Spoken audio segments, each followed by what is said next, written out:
Kemi nisur këtu jemi në kantierin e Kengo Art Park, Parku të Artit Kengo, që emrin e ka marrë nga arkitekti i famshëm Kengo Kumo, i cili është ai që ka projektuar këtë projekt. Projekti shtrihet në dy zona. Zona e parë është këtu, zona e dytë zona më ta. Ku është në ka ecur goxha. Praktikisht ka mbaruar pjesa e përforcimit, që është bërë komplet nga para, këto kanë qenë godina të rënuara, dhe kanë filluar pjesën e rifiniturave të brendshme dhe pjesa e suvatimeve të brendshme që do jetë me suva akustike dhe kundra lagështirës, për që janë të veçanta për këtë lloj funksionesh. Ky si projekt është në vazhdën e projekteve që qeveria shqiptare ka ndërmarrë për transformimin e aseteve publike, të cilat kanë degraduar, duke i kthyer këto në qendra zhvillimi, duke i kthyer si nga pikpamja arkitekturore dhe urbanistike, po ashtu edhe nga pikpamja funksionale. Duke i kthyer në një qendër arti, inovacioni, kulture, por dhe një qendër socializimi për të rinj dhe për fëmijët, të cilët mund vinë këtu, do ketë workshope, punishte, ashtu edhe mjediset e tjera ndihmëse në funksion të këtij, duke i kthyer realisht në një park mes të natyrës. Praktikisht këtu ku jemi do ketë një ndër tjetër, ku do të pjesa e tendës, së bashku me një godinë të re që do bëhet këtu në vazhdimsi. Pjesa e tendës është aty, bashkë me godinë, është vazhdimi i godinës që vazhdon.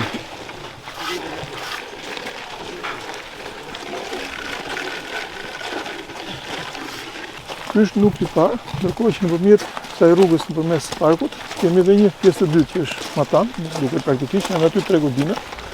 Do jetë një pjesë administrative, pjesa tjetër ka përqendër shtëpi artistës dhe punishte, arti, të cilët ata mund të punojnë së bashku me kurse, trajnime për të rinjt. Praktikisht, ashtu siç po shpjegoja, ka mbaruar gjitha punimet e përforcimit, këto kanë qenë të degraduara, por e veçanta ka qenë që arkitekti në pjesë të mirë të godinave ka dashur të ruajnë, duke pasur edhe një memorie historike të këtyre godinave. Praktikisht janë ruajtur godinat ekzistojnë, por janë ripërforcuar komplet nga e para, që nga shtresa deri tek pjesa sipër.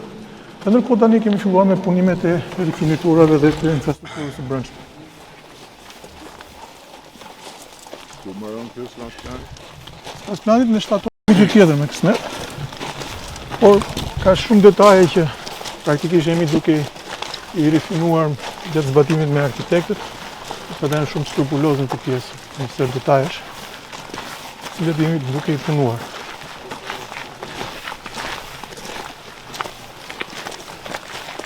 Praktikisht i gjithë parku është rreth 32.000 m2, 3.2 hektar, ndërkohë që sipërfaqja e ndërtimi është 7.400 m2, duke bërë praktikisht një nga hapësirat e artit, kulturës dhe të ekspozimit më të mëdha në Tiranë.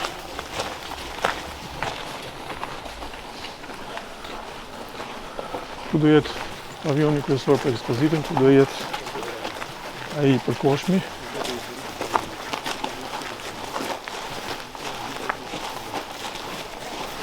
Aty është një godinë ere që ngrihet, që do jetë bari dhe restorante, godina e pritjes dhe informacionit, që do jetë hyrja e parkut. Tu krijohet një shesh, dhe ajo tenda në krahun tjetër ka një që krijon si një lloj shkallare amfiteatri, që aty është një lloj shkallare.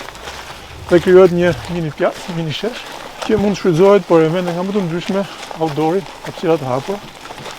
Dhe këtu është godina e barit dhe restorantit që ka filluar ngritja e themelit.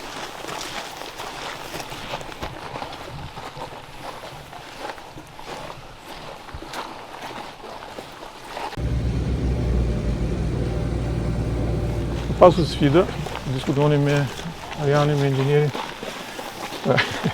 Po qeshni se po thoshte është një pjesë e kolonave që i ka bërë hekurin nga jashtë profilin dhe betonin brenda dhe si do t'i betonoj nga vështirësi të mëdha. Ariani është konstruktor thotë. Të rjetën i mësuar ata që bënin hekurin brenda dhe betonin jashtë atë. Ky ndaj bëri dha hekurin jashtë dhe betonin brenda. Po nuk të lejnë atë me këtë gjatë gjithë kohës kemi pasur bisedime interaktive për çdo detaj. Japonezët. Po, ka një arkitekt që u ka arë një 3 herë të një italian, Andrea, dhe për çdo detaj janë ata që ndryshojnë. Pa ecurinë ne mund të kishim hedhë shumë më shpejt. Ata kur deli problem vinë e kontrollojnë dhe pastaj t'i japin të drejtën të vazhdosh ose jo. Edhe për këtë që duhet pak peshërake për pikën e infos, kjo është pika informacioni, këtë këtë bëjnë aty. Po. Kemi pasur 3 muaj diskutime. Pse? Nuk më pëlqen kjo, bëje kështu, bëje ashtu. Po normal. Nuk të lem. Jam prezent dhe vjetos. Sepse kjo nga ana tjetër vlerë shtuar është dhe emri i arkitektit. Pra njerëzit do vinë dhe për ta vizituar dhe për shkakun që është një nga arkitektët më të mirë në botë. Duket gjë, kur të vinë sepse ka tenda shumë të Po, mëdha. po.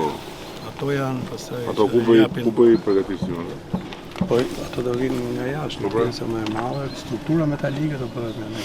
Kemi ne kapanonin tonë, që është goxhaja, me të gjitha, pajisin dhe të gjitha. Që janë pjesë druri që do vinë nga jashtë. Po, janë pjesë druri që do integrohet, për këtë veshje druri që do integrohen brenda metalit.